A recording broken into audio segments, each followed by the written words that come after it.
Hello friends, मैं सोनिया आपका स्वागत करती हूँ अपने यूट्यूब चैनल में जिसका नाम है ई लर्निंग विद सोनिया। कल हमने इंडियन कॉन्स्टिट्यूशन के शेड्यूल को डिटेल में पढ़ा था, तो मैंने आपको इसे याद करने के लिए एक ट्रिक बताई थी। अगर आपने मेरे इस वीडियो को नहीं देखा तो आप डिस्क्रिप्शन में मेरी वीडियो का लिंक होगा, उससे आप देख सकते हैं। आज हम शेड्यूल के रिलेटेड जो भी एग्जाम में क्वेश्चन पूछे जाते हैं उसके बारे में पढ़ेंगे। उससे पहले मैं आपको वो ट्रिक फिर से बता देती हूँ जिससे कि आपको ये क्वेश्चन सॉल्व करने में आसानी हो जाएगी। टीयर्स ऑफ ओल्ड पीएम, उसमें फर्स्ट शेड्यूल में जो आता है वो हमारी टेरिटरी आती है। सेकेंड शेड्यूल में हमारी एनुअल्समेंट एंड सैलरीज आती हैं, ठीक है। थर्ड शेड्यूल में हमारी ओस एंड एफर्मेशंस आती हैं। फोर्थ शेड्यूल में हमारी राज्यसभा की सीट आती हैं। जो फिफ्थ वाला शेड्यूल है उसमें हमारी शेड्यूल ट्राइब्स आती हैं। सिक्स्थ शेड्यूल में हमारे पास अदर ट्राइब्स आती हैं। सेवेंथ शेड्यूल में फेडरल डिवीजन ऑफ पावर ये हमारे पास आती हैं। एट शेड्यूल में ऑफिशियल लैंग्वेज को डाला गया है।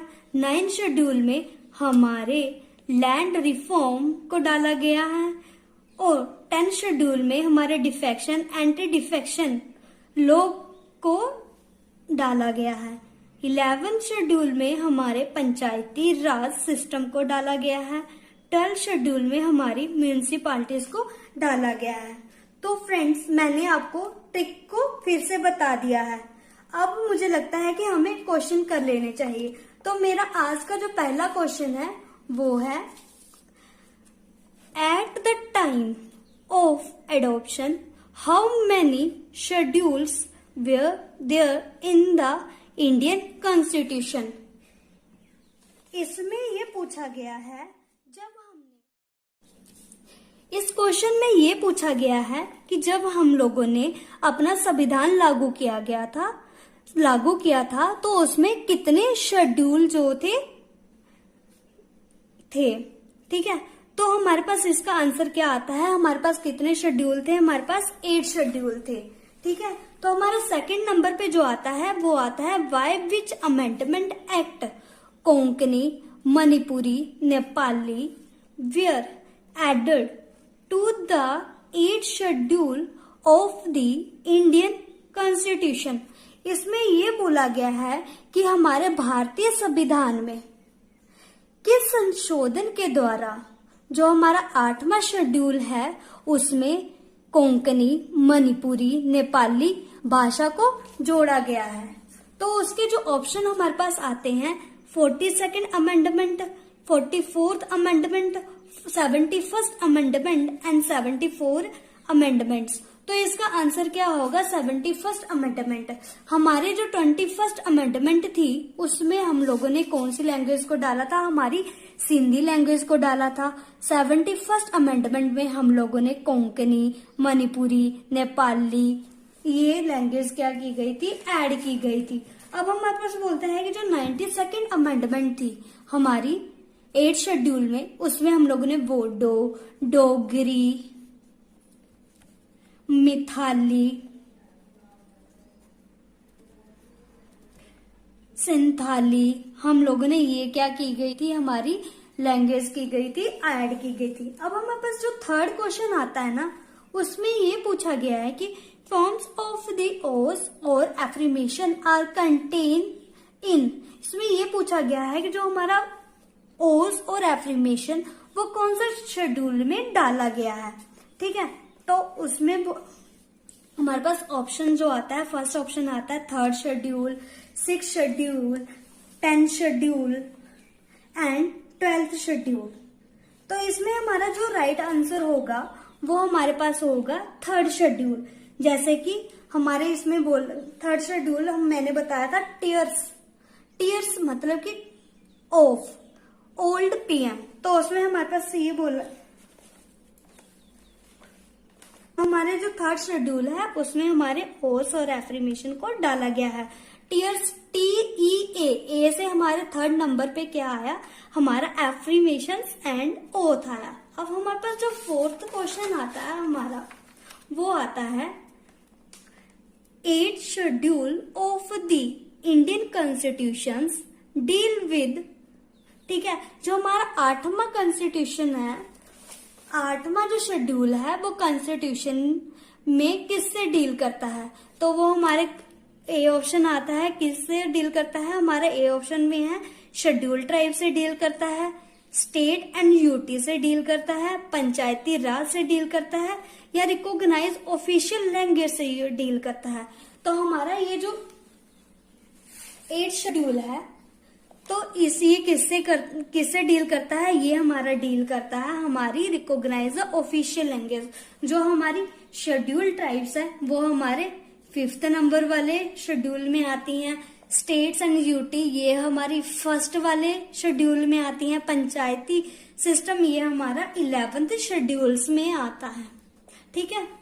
अब हमारे पास नेक्स्ट क्वेश्चन आता है, which schedule of the Constitution contains provision as to disqualification of MPs, MLAs on the ground of defection, कि हमारे जो MPs हो गए, MLAs हो गए, उन्हें कौन सा शेड्यूल में ये बताया गया है कि जब ये क्या करेंगे, डिफेक्शन या एंटी डिफेक्शन को वायलेट करेंगे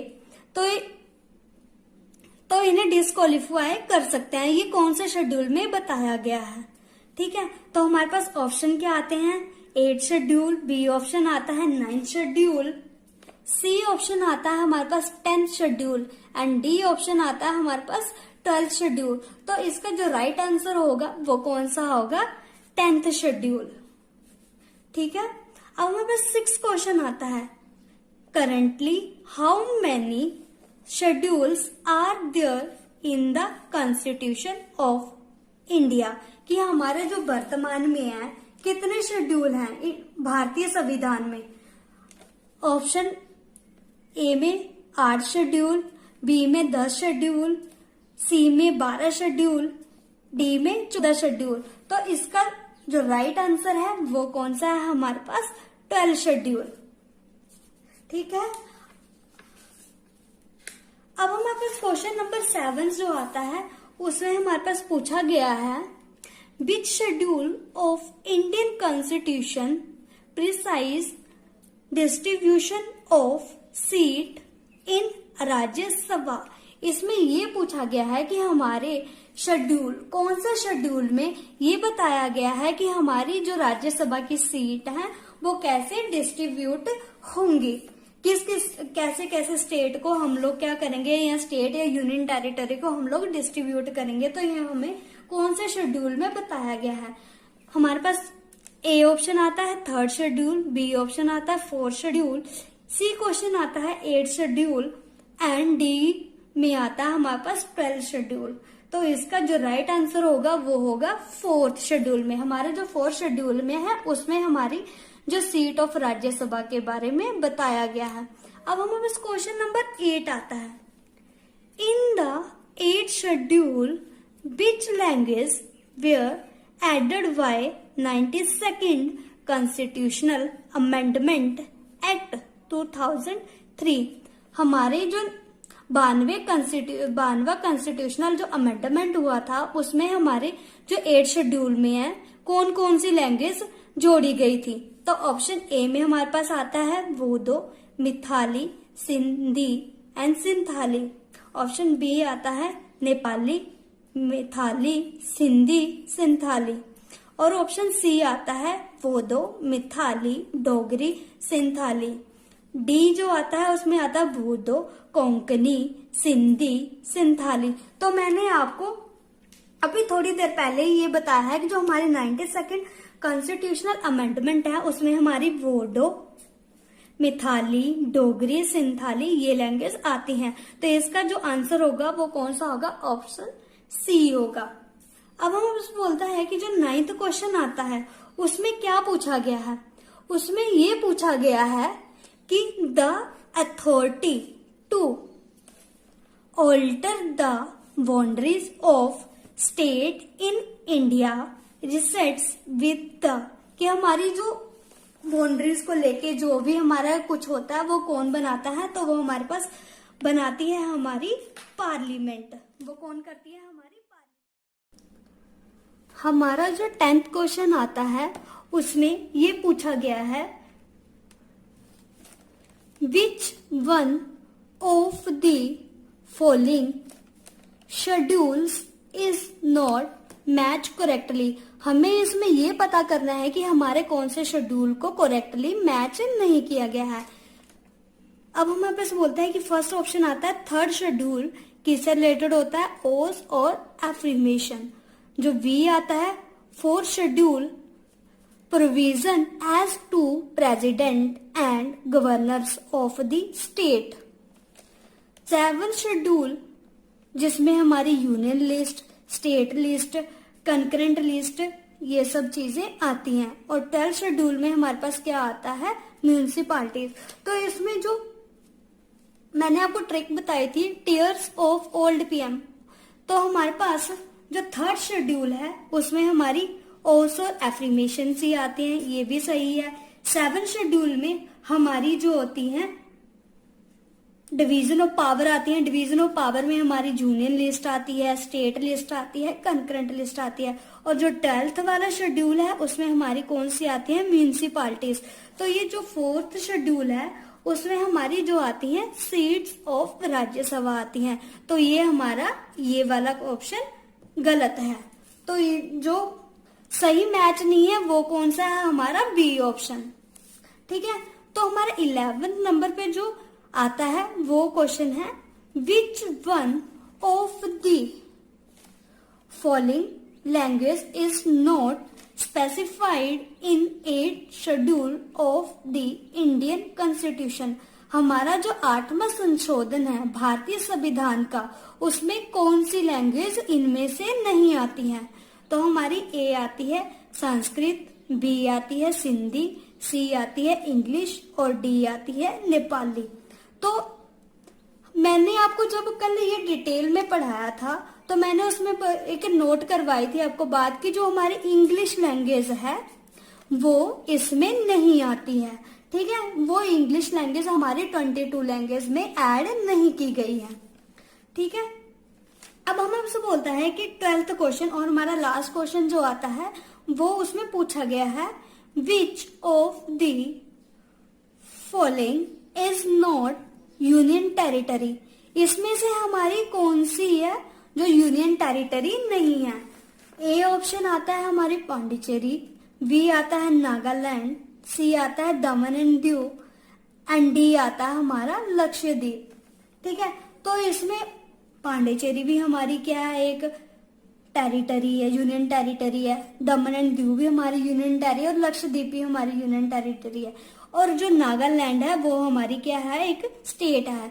तो इसका जो राइट ऑप्शन होगा वो हमारा कौन सा होगा? वो होगा हमारा बी वाला। अगर ये तो थे क्वेश्चन जो कि हमारे एग्जाम में पूछे जाते हैं।